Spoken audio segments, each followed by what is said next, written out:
की बातें करनी है, क्योंकि क्वेश्चन नंबर 5 तक तो कल हमने बना लिया था। तो आइए जरा क्वेश्चन नंबर 6 की चर्चा करते हैं। आप में से कोई ऐसे हैं क्या जो क्वेश्चन नंबर 6 बना करके लाए हैं? Very good, very good. लगभग सभी लोग, बहुत बढ़िया बना के लाए हो। सभी लोग लगभग बना के लाए, इक्का दुक्का को छोड़ के। बहुत बढ़िया प्रेजेंटेशन है सर। अच्छा परफॉर्मेंस सुधार रहा है क्लास का, ऐसे ही परफॉर्मेंस और सुधारना है सर, और बेहतर तरीके से चीजों को करना है, ठीक है।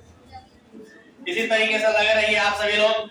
क्वेश्चन नंबर 6 बन चुका है बहुत सारे लोगों का, तो एक काम करते हैं, फिर क्वेश्चन नंबर 6 को रहने ही देते हैं। पहले एक बात बताइए, क्वेश्चन नंबर 6 का आंसर मैच किया कि नहीं किया है? सबका? सभी लोग बना भी लिए हैं, तो वापस से हम क्यों जाए क्वेश्चन नंबर 6 बनाने। तो एक काम करते हैं, क्वेश्चन नंबर 6 वैसे था भी आसान, आराम से सभी लोगों ने बना भी लिया है, तो आते हैं और सीधे क्वेश्चन नंबर 7 का डिस्कशन करते हैं। चलिए जरा मजे की बात पूछते हैं कि क्या आप में से कोई ऐसे हैं जो 7 नंबर में बना के लाए हो? वेरी गुड, वेरी गुड, क्या बात है, कंपटीशन बढ़ते जा रहा है। 7 नंबर क्वेश्चन भी बहुत सारे लोग बना के लाए हैं, ये हुई ना बात, ये मजा आया देखिए। चलिए सर, बट फिर भी लगभग 50% लोग बना के लाए हैं 7 नंबर क्वेश्चन, बट 50% लोग नहीं भी लाए हैं बना के। तो आइए हम क्वेश्चन नंबर 7 की चर्चा करते हैं और क्वेश्चन नंबर 7 आप लोगों के सामने बनाते हैं। चलिए तो शुरू किया जाए। आइए सर आगे बढ़ते हैं।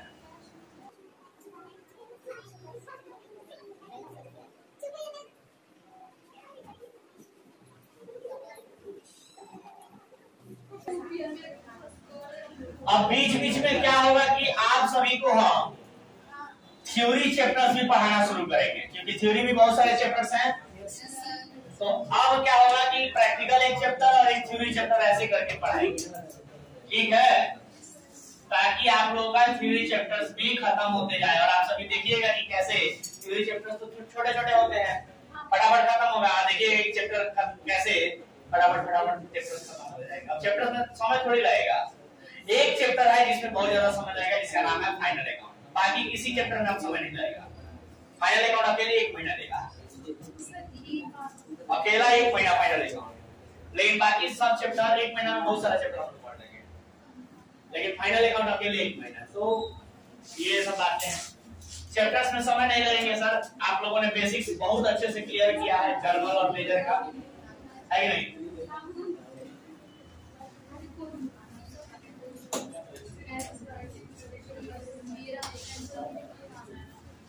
चलिए आइए शुरू करते हैं। चलिए ध्यान दीजिए, क्वेश्चन नंबर 6 आप लोगों ने बना के लाया है और हम चलते हैं क्वेश्चन नंबर 7 के ऊपर। और 7 में बोला है enter the following transaction in cash book with cash and bank column, यानी कि कैश और बैंक कॉलम में आपको क्या करना है, डबल कॉलम कैश बुक को बनाना है। तो चलिए सर शुरू किया जाए क्या? आइए शुरू करते हैं। तो डालेंगे यहाँ क्वेश्चन नंबर, लिखेंगे क्वेश्चन नंबर 7 और लिखेंगे इन द बुक्स ऑफ, किसके बुक में नहीं दिया है तो डैश डैश डैश, क्या बनाना है, double column cash book.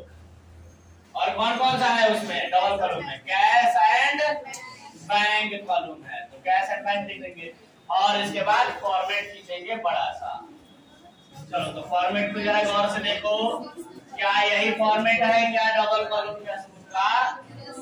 D से बना लेंगे और बताओ अमाउंट में 2 कॉलम बना लेंगे, एक हो जाएगा बैंक के लिए, तो एक हो जाएगा कैश के लिए। किसी को दिक्कत बोलो ना। उसके बगल में एल, उसके बगल में वाउचर नंबर, उसके बगल में पार्टिकुलर और फिर सबसे पहले डेट। किसी को दिक्कत? इसी प्रकार से क्रेडिट साइड में भी आ जाएंगे, बोलो ना। सबसे लास्ट में अमाउंट बैंक का और कैश का। कोई दिक्कत किसी को? उसके बगल में एल है, उसके बगल में वाउचर नंबर, उसके बगल में पार्टिकुलर और सबसे पहले डेट। तो ये हो गया आपका क्रेडिट साइड का फॉर्मेट। किसी को डाउट? यही फॉर्मेट है क्या? Yes sir. और ये है आपका डेबिट साइड।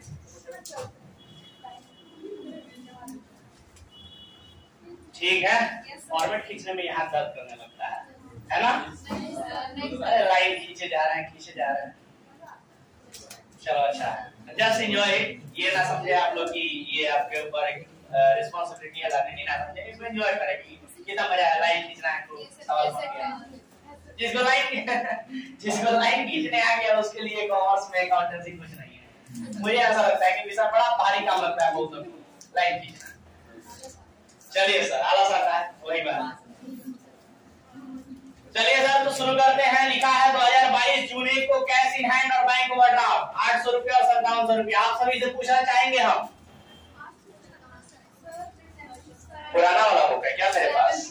लाना नया book. Question number 7, cash in hand 7500 रुपया और बैंक ओवरड्राफ्ट 1 तारीख को ही 3500 रुपया। तो आप सभी को सिखाए हैं। कैश इन हैंड दिया है का मतलब ओपनिंग बैलेंस है कैश का, उसको किधर दिखाएंगे? कैश इन हैंड में पॉजिटिव बैलेंस है और कैश एक एसेट है और एसेट का पॉजिटिव बैलेंस का मतलब डेबिट साइड में लिखेंगे। लेकिन बैंक ओवरड्राफ्ट दिया है, मतलब बैंक का पॉजिटिव बैलेंस है कि निगेटिव बैलेंस है? ओवरड्राफ्ट का मतलब निगेटिव बैलेंस, और निगेटिव बैलेंस को बैंक भी तो एसेट है ना, तो एसेट का अगर पॉजिटिव बैलेंस प्लस में होता है तो डेबिट में दिखाते हैं, लेकिन एसेट का बैलेंस अगर माइनस में हो तो क्रेडिट साइड दिखाते हैं। मतलब बैंक ओवरड्राफ्ट किधर दिखाएंगे? Credit side. और किस वर्ड से दिखाएंगे सर? बैलेंस बीडी से दिखाएंगे। ठीक है, तो आइए सर, इतना तो समझ में आ गया ना सबको कि अभी भी किसी को डाउट है? डाउट है क्या? चलिए ध्यान दीजिए। तो सबसे पहले लिखेंगे 2022 जून 1 जुलाई 1 और लिखेंगे 2 बैलेंस बीडी। कैश के लिए डेबिट साइड में लिखा है ना, तो अमाउंट भी कहाँ होगा? कैश वाले कॉलम में। कितना रुपया? 7500 रुपया, 7500। बैंक वाले में 3500। वाह, मतलब उस वाले में तो बोलना पड़ेगा ना कि सर हम बोले कैश वाले में 7500, बैंक वाले में? बैंक वाले में कुछ नहीं, क्योंकि बैंक का तो निगेटिव बैलेंस दिया है ना, ओवरड्राफ्ट दिया है ना, तो क्रेडिट साइड में आना पड़ेगा। सर एक बार बोलेगा कि सर पहले क्रेडिट साइड में तो आ जाइए, तो आगे क्रेडिट साइड में डेट डाल देंगे 2022 जुलाई 1 को, और क्या लिखेंगे बोलो? By balance B. Amount cash में कि बैंक में? बैंक में। कैश में नहीं लिखेंगे, बैंक में। कितना रुपया? 3500। कोई दिक्कत किसी को? क्या अभी भी समझ नहीं आ रहा है? बहुत लोग डाउट में थे कि सर समझ नहीं आ रहा, पता नहीं क्या क्या होगा। बोलो ना, इतना टफ है क्या ये? चलो आगे बढ़ते हैं। लिखा है 1 तारीख के बाद 3 तारीख को पेड वेजेज, मजदूरी दिया 200 रुपया। बताओगे मजदूरी दिया तो बैंक से तो दिया नहीं है, कैश से दिया है, तो मजदूरी दिया तो कैश कम हुआ ना, पेमेंट किया है। आप लोग को बताए थे कि ये वाला जो साइड है ये रिसिप्ट वाला साइड है, बोले थे ना?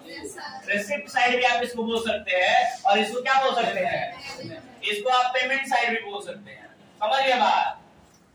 पेमेंट साइड भी आप इसको बोल सकते हैं। कोई दिक्कत? अरे बोलो ना भाई, बढ़िया से लिख देते हैं। आप इसको पेमेंट वाला साइड भी बोल सकते हैं, या तो आप पार्टिकुलर लिखिए तो भी कोई दिक्कत नहीं है, और आप चाहे तो इसको क्या लिख देंगे? पेमेंट भी लिखेंगे तो भी कोई दिक्कत नहीं है। बोलो, वो रिसिप्ट साइड हो गया, माने अगर पैसा प्राप्त होगा कैश या बैंक से तो डेबिट में लिखेंगे, और पैसा अगर पेमेंट होगा कैश या बैंक से तो क्रेडिट में लिखेंगे। कोई दिक्कत? तो अभी 3 तारीख को क्या दिया था? Paid wages. वेजेज माने मजदूरी दिया, तो मजदूरी दिया नगद कैश में कि बैंक से? कैश में। तो पेमेंट किया है ना, पेमेंट किया तो किधर लिखेंगे? क्रेडिट साइड में। क्या लिखेंगे? जुलाई 3 को बाई वेजेज अकाउंट। रुपया कहाँ लिखेंगे? कैश में कि बैंक में? कैश में। कितना रुपया? 200। बैंक में कैश। नहीं समझ में आ रहा है? वेरी गुड, आगे बढ़ते हैं। 3 तारीख के बाद लिखा है 5 तारीख को कैश सेल्स यानी कि नगद में बेचा। कितना रुपया? 7000। नगद में बेचा तो पैसा आएगा ना। अब पैसा आएगा तो रिसिप्ट साइड में कि पेमेंट साइड में? रिसिप्ट साइड में। क्या लिखेंगे? टू माल बेचे हैं तो सेल्स अकाउंट। कितना रुपया मिला? कैश मिला है कि बैंक मिला? कैश। कितना रुपया? 7000 रुपया बैंक में। डैश डेट डाल देंगे जुलाई 5। कोई दिक्कत किसी को? अरे बोलो ना भाई, क्या बहुत भारी लग रहा है? 5 के बाद 10 तारीख को cash deposited into bank, bank में जमा किया। कितना रुपया?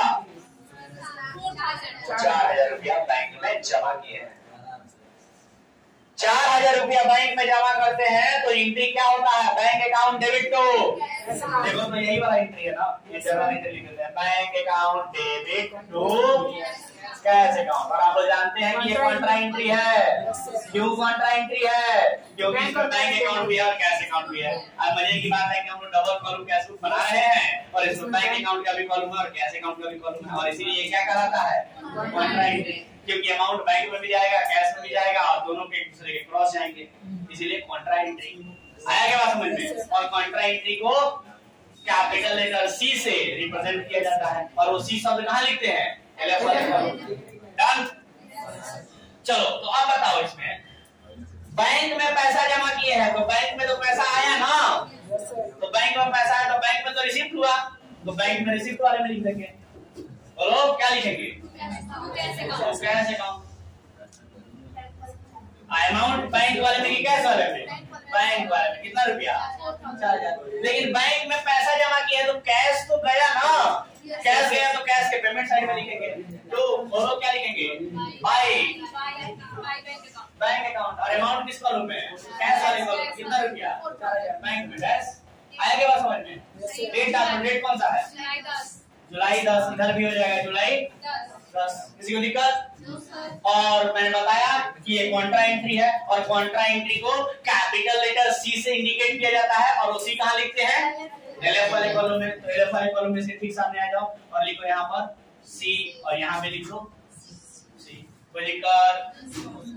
आगे बढ़े।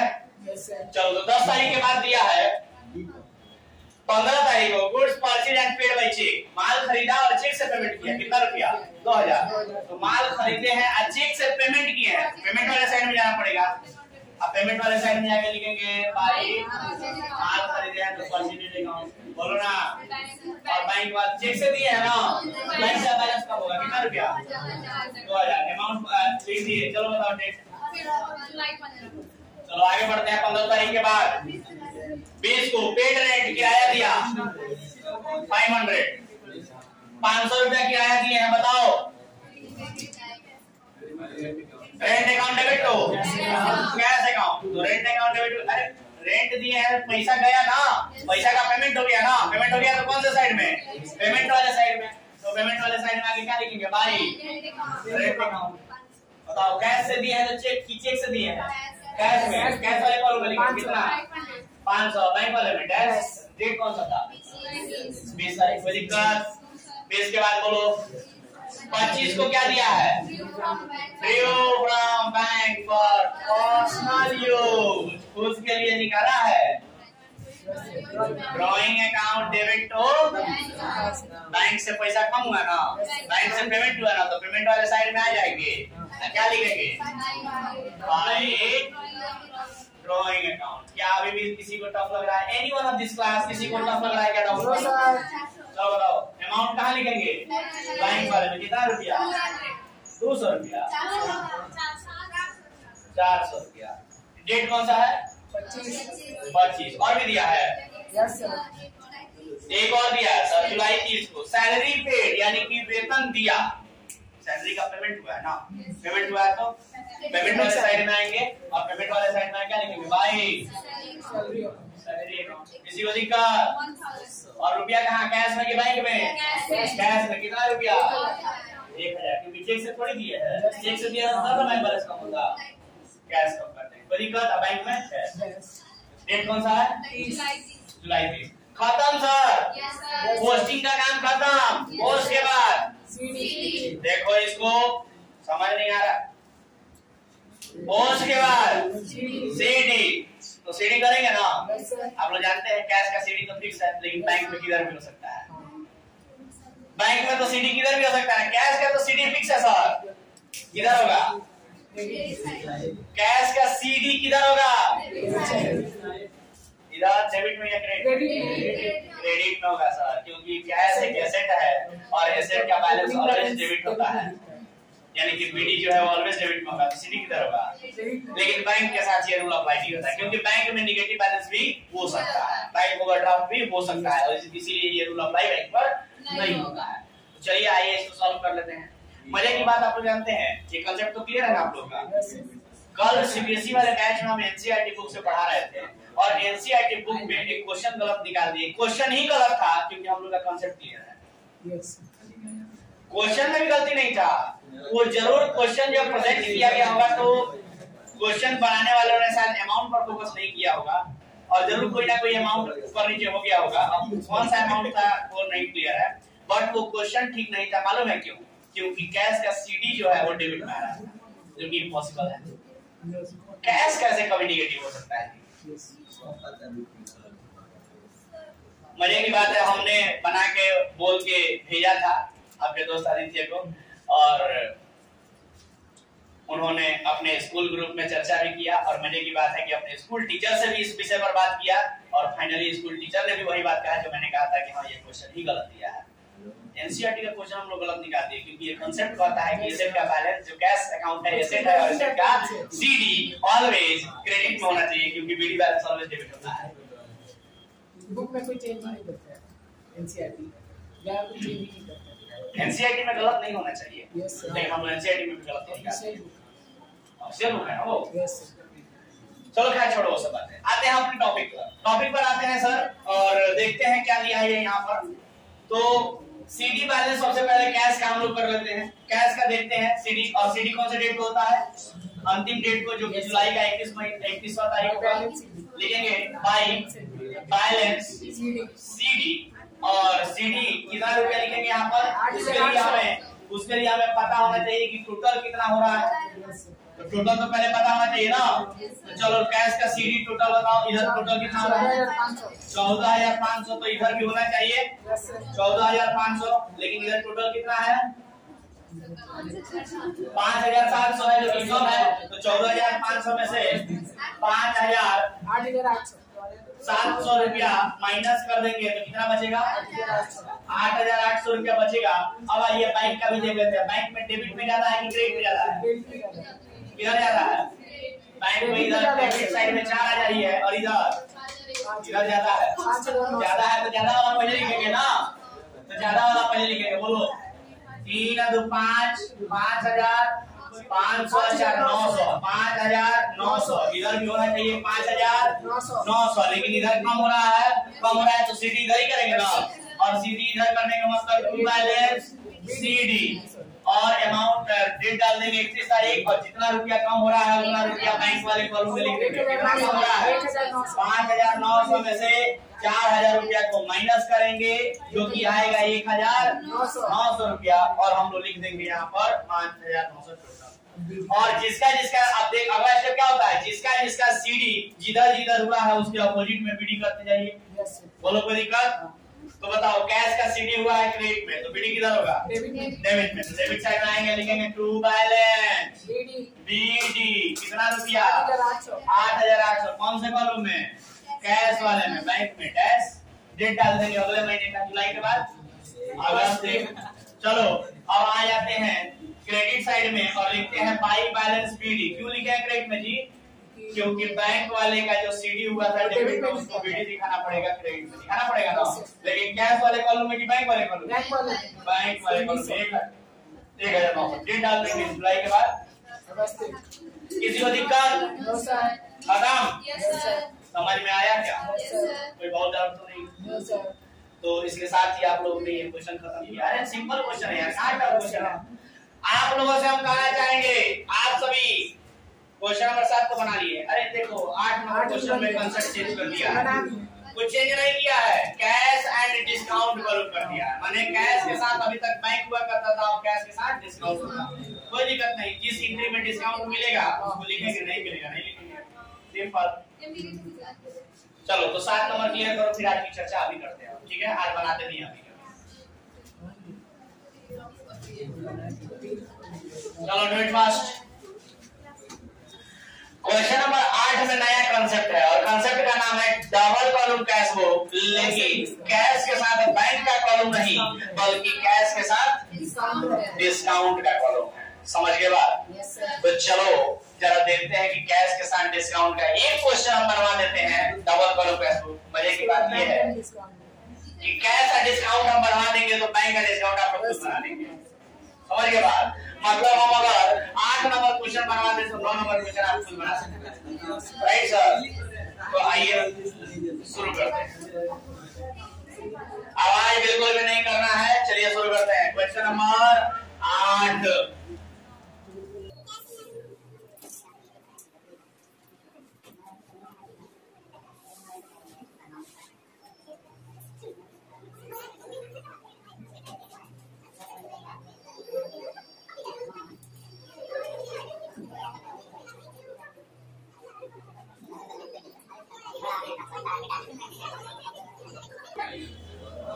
अच्छा नहीं लगता आपने मैं उधर के लिखे हैं एक वर्ड पूरा फिर मिटाओ।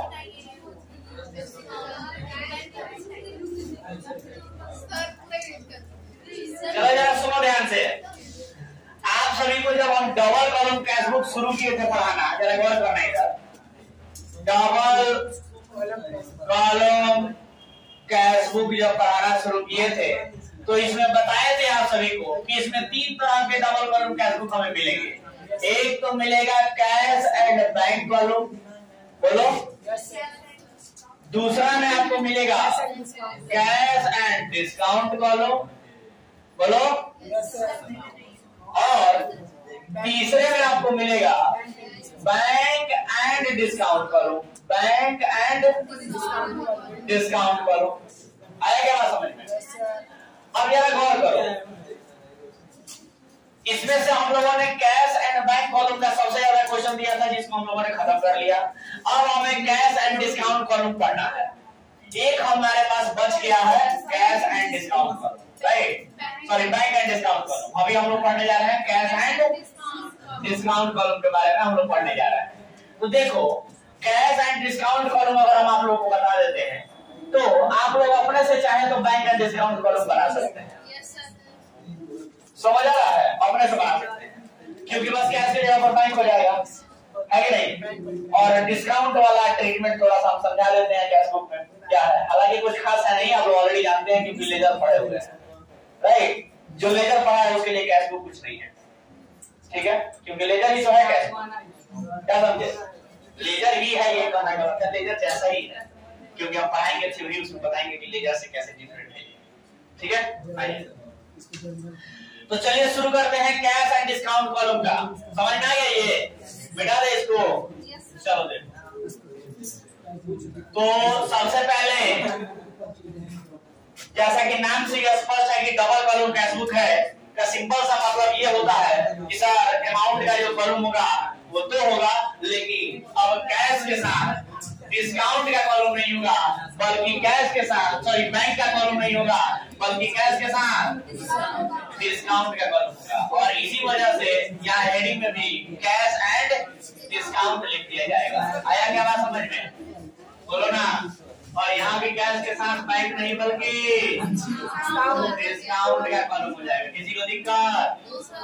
देखिए, जो लोग भी वीडियो देखते हैं YouTube पे, हमारे YouTube चैनल कॉमर्स 2.0 पर, वो सभी लोग ध्यान रखें वीडियो क्वालिटी ठीक है। आप लोग मोबाइल पर प्रयास करें थोड़ा सा पिक्सल बढ़ा के देखें। 360 के नीचे या 360 पर शायद नहीं दिखेगा, पर उसके आगे देखिएगा 480 जो होता है या उसके आगे जो होता है उस पर देखिएगा तो क्लियरली दिखाई देगा। कोई और बेहतर बढ़ा के क्वालिटी अपने मोबाइल का देख सकते हैं, अगर उनका मोबाइल चलता है उनके घर पे तो और बेहतर क्वालिटी में तो देखिए, तो क्लियरली एक एक वर्ड आपको समझ में आएगा। हाँ, पिक्सल क्वालिटी कम रहेगा तो शायद दिखाई नहीं देगा, ठीक है? दिखाई नहीं देगा या ब्लर टाइप का दिखाई देगा या थोड़ा क्वालिटी कम समझ में आएगा, राइट? और प्रयास कीजिएगा कि मोबाइल को हमेशा वर्टिकल फॉर्मेट में रख के नहीं, वर्टिकल फॉर्मेट में रख के ना देखें बल्कि हॉरिजॉन्टल फॉर्मेट में करके देखें। है बात समझ में? ऐसे करके वीडियो को देखा करें ताकि बड़ा स्क्रीन दिखेगा तो वर्ड्स ज्यादा क्लियरली दिखाई देंगे। और इनफैक्ट उसका भी एक तरीका बताते हैं। YouTube पे एक और फैसिलिटी आ गई है, पहले नहीं हुआ करती थी ये, कि सर जैसे आप कोई वीडियो देख रहे हो और वो वर्ड मान लीजिए बहुत छोटा सा है या कॉर्नर में है या दिखाई नहीं पड़ रहा, आप उसको चाहे तो YouTube वीडियो को जूम कर सकते हैं। पहले जूमिंग फैसिलिटी YouTube पे नहीं आता था, नया में अपग्रेड किया है, ठीक है। तो YouTube वीडियो में अगर कोई वर्ड क्लियरली दिखाई ना दे रहा हो या छोटा दिख रहा हो तो आप उसको जूम करके YouTube पर देख सकते हैं। ये फैसिलिटी YouTube में देता है। तो और जानकारी नहीं है तो मैंने बता दिया। क्वालिटी कोशिश करना है, जितना बेहतर बढ़ा के देख सकते हैं उतना बेहतर देखिए। दूसरी बात, हॉरिजॉन्टल फॉर्मेट में हमेशा वीडियो को देखिए। तीसरी बात, अगर देखने में प्रॉब्लम हो रही है कोई वर्ड तो उसको जूम करके आप देख सकते हैं, राइट। ये सारी फैसिलिटी आपको वहां मिल जाएगी। चलिए आगे बढ़ते हैं। फॉर्मेट को बनाते हैं। फॉर्मेट जो है वो क्वेश्चन नंबर 8 के लिए डबल कॉलम कैश बुक किया है तो फॉर्मेट में नो चेंज, फॉर्मेट हो ही जाएगा। बस कैश के साथ क्या हो गया है, डिस्काउंट कॉलम हो गया है। तो आइए जरा चर्चा करते हैं डिस्काउंट कॉलम के बारे में। क्या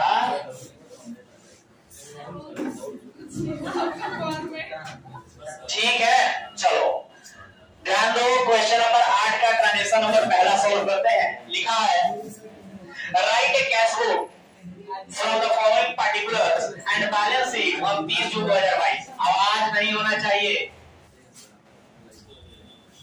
30 जून 2022 को कैश बुक बनाना है। दिए गए इंफॉर्मेशन के आधार पे तो सबसे पहले दिया है 2022 जून 1 को बैलेंस एट बैंक, यानी बैंक में पैसा है। अच्छा, 9 नंबर पढ़ रहे हैं, 8 नंबर देखो। 2022 अगस्त 1 को कैश इन हैंड दिया है 1500 रुपया। अब आप लोग एक बात बताइए, जरा सिंपल सा बात बताइए। कैश इन हैंड दिया है, कैश एट बैंक का बैलेंस इसमें नहीं दिया या बैंक ओवरड्राफ्ट नहीं दिया, क्यों? क्वेश्चन नंबर 7 में तो दिया था, इसमें क्यों नहीं दिया है? क्योंकि बैंक का कॉलम ही नहीं है तो इंफॉर्मेशन क्यों देगा बैंक का? यहाँ तो कैश के साथ डिस्काउंट का कॉलम है तो बैंक का इंफॉर्मेशन क्यों देगा? देगा क्या? नहीं देगा। इसीलिए केवल कैश का इंफॉर्मेशन दिया, कैश इन हैंड। समझ के बाद चलो, तो कैश इन हैंड का मतलब कैश का ओपनिंग पॉजिटिव बैलेंस, यही बना। कैश का ओपनिंग बैलेंस और वो भी पॉजिटिव में। तो बताओ कैश का ओपनिंग बैलेंस कौन से वर्ड से दिखाते हैं? बैलेंस शीट से। और कैश एसेट है तो डेबिट में ही क्रेडिट डेबिट में आएंगे क्या लिखेंगे? To balance B. D amount cash वाले कॉलम में 1500 डिस्काउंट में डेट डाल देंगे 2022 अगस्त। किसी को दिक्कत? चलो ध्यान दो, आगे बढ़ते हैं। लिखा है 2 तारीख को पेड टू नीरज 300 रुपया डिस्काउंट अलाउड बाय हिम, उसके द्वारा डिस्काउंट दिया गया। हमने पेड किया है ना कैश उसको नीरज को, तो डेबिट सबसे पहले इतना टफ नहीं, जर्नल एंट्री आप लोग अगर बता सकते हैं तो बताइए। नीरज को पेड किया, नीरज को पेड किया तो नीरज अकाउंट डेबिट, पेमेंट किया तो टू कैश अकाउंट, और डिस्काउंट किसने दिया है तो हमारे लिए डिस्काउंट पे लिखा गया है क्रेडिट, तो डिस्काउंट। चलो बताओ, तो आप देख सकते हैं और आप सभी को पता भी है कि जहां कैश होता है वहीं डिस्काउंट होता है। मतलब कैश अगर क्रेडिट में तो डिस्काउंट भी, इसी प्रकार से अगर कैश डेबिट में होता है तो डिस्काउंट भी डेबिट में होता है। रटने वाली तो बात नहीं है। हम इसलिए ये तरीका बताते हैं कि जल्दी से जल्दी आप लोग कर सके, लेकिन लॉजिक तो जानते हैं कि क्यों क्रेडिट कराया। अगर कैश डेबिट में गया रहता और डिस्काउंट में भी डिस्काउंट भी डेबिट में जाता तो क्यों जाता, उसके पीछे का भी लॉजिक मालूम है। रटने वाली तो कोई बात नहीं। चलिए, और फाइनली आप लोग जानते हैं कि कैश क्रेडिट हुआ तो डिस्काउंट भी क्रेडिट होगा। का मतलब ये होगा कि सर ये दोनों ही जाकर के हम लोग कहाँ लिखेंगे? क्रेडिट साइड में जाएंगे और क्रेडिट साइड में अमाउंट को लिखेंगे जो भी अमाउंट दिया होगा। तो चलिए क्रेडिट साइड में आते हैं और लिखेंगे बाय नीरज अकाउंट, अपोजिट वाला अकाउंट बाय नीरज अकाउंट, और अमाउंट जो होगा कैश में वो कैश के कॉलम में लिख लेंगे और डिस्काउंट के कॉलम में डिस्काउंट। चलो बताओ कैश में कितना? 300, डिस्काउंट में 10 रुपया। कोई दिक्कत? डेट डाल देंगे अगस्त 2022 अगस्त। किसी को दिक्कत? चलो आगे बढ़ते हैं। 8 तारीख को कैश परचेज नगद में खरीदा नगद में खरीदा तो पेमेंट हुआ ना, तो पेमेंट वाले साइड में आ जाएंगे, लिखेंगे भाई परचेज अकाउंट, अमाउंट कैश वाले में 400 रुपया, डिस्काउंट में कैश अगस्त 8। चलो 8 तारीख के बाद 10 को receive from R Prasad discount allowed to him. R Prasad से प्राप्त हुआ पैसा 980 रुपया और उसको डिस्काउंट दिया तो हमें पैसा प्राप्त हुआ है ना, तो डेबिट साइड में। रिसिप्ट साइड में आ जाएंगे, अगस्त 10 को क्या लिखेंगे 2 आर प्रसाद अकाउंट और अमाउंट लिख देंगे 980 रुपया कैश में, डिस्काउंट दिया है 20 रुपया मनी का। और नहीं समझ में आ रहा है क्या किसी को? पीछे पीछे हाँ समझ में आया ये? नहीं बोलती क्या नहीं बोला करो। अरे दिक्कत। चलो 10 तारीख के बाद देखो 15 को सोल्ड गुड फॉर कैश, नगद में माल बेचा तो पैसा आया और माल गया, तो पैसा आया तो रिसिप्ट साइड में ना, तो माल बेचे हैं तो सेल्स अकाउंट। डेट कौन सा है 15, अमाउंट बोलो 400, डिस्काउंट नहीं है कैश। 15 के बाद बोलो 22 को paid to Virendra, discount received, यानी वीरेंद्र को पैसा दिए हैं तो पेमेंट साइड में आ जाएंगे। पेमेंट साइड में क्या लिखेंगे भाई वीरेंद्र अकाउंट 22 तारीख कितना रुपया दिए हैं 295। डिस्काउंट कितना मिला 5 रुपया। कोई दिक्कत और भाई लग रहा है क्या? सब नहीं है, सब नहीं है। आगे बोलो 22 के बाद 25 वेजेज पेड वेजेज मजदूरी दिया तो मजदूरी दिया तो पेमेंट किया है ना पैसा, फिर से पेमेंट साइड में आ जाएंगे भाई वेजेज अकाउंट अमाउंट 50 डिस्काउंट में नहीं। डेट बोलो 25 के बाद लास्ट 30 के बाद paid to Sanjeev in full settlement of his account which show a credit balance of ₹400, लेकिन पेमेंट कितना किया गया है 300। मतलब एक संजीव नाम का क्रेडिटर है जिसका बैलेंस 400 रुपया था, यानी 400 रुपया उसको देना था लेकिन 390 रुपया में उसका सेटलमेंट कर दिए तो 10 रुपया का डिस्काउंट मिला। हमने पेमेंट किया है तो पेमेंट वाले साइड में आ जाएंगे, लिखेंगे भाई जिसको पेमेंट किए हैं, किसको संजीव से अकाउंट लिख देंगे। 390 रुपया दिए हैं 10 रुपया का डिस्काउंट लगा। खत्म, डेट बताओ खत्म। पोस्टिंग खत्म हो गया तो जल्दी से बताओ अगला स्टेप सीडी किधर करेंगे? कैश का सीडी किधर होगा? इधर कम होगा। अब तो आप लोग मत करो कि इधर कम होगा, आप लोग कंसेप्ट जानते हो। कैश का सीडी क्रेडिट में आएगा क्योंकि कैश एसेट है। डेट अगस्त 31 हो जाएगा ना। बाई बार है सीडी बताओ तो 1445 टोटल पहले बताओ 2880 इधर है 2880 तो इधर भी होना चाहिए 2880 लेकिन है टोटल कितना 4 3 7 2 9 9 3 12 13 1345 आ रहा है 90 1435 1435 रुपए घटाओ इसमें से 1445 तो आएगा 1445। लेकिन क्या जो कंसेप्ट हमने कैश पर लगाया सीडी करने के लिए क्या वही कंसेप्ट डिस्काउंट पर भी अलाउ होगा? डिस्काउंट पर भी वही अप्लाई किया जाएगा वही कंसेप्ट? नहीं सर, डिस्काउंट ऐसी बात नहीं क्योंकि कुछ डिस्काउंट अलाउड है तो कुछ डिस्काउंट रिसीव्ड है। तो इसका देखेंगे हम लोग कि किधर कम या किधर ज्यादा हो रहा है, उधर हम लोग सीडी करेंगे। लेकिन सुनो जरा सिंपल सी बात, जो ये डिस्काउंट होते हैं ना उनका सीडी नहीं किया जाता, समझ के बात? डिस्काउंट का सीडी नहीं किए जाते हैं क्योंकि आप लोगों ने अभी कहा कि ये डिस्काउंट अलाउड है तो ये डिस्काउंट रिसीव है, दोनों अलग अलग है।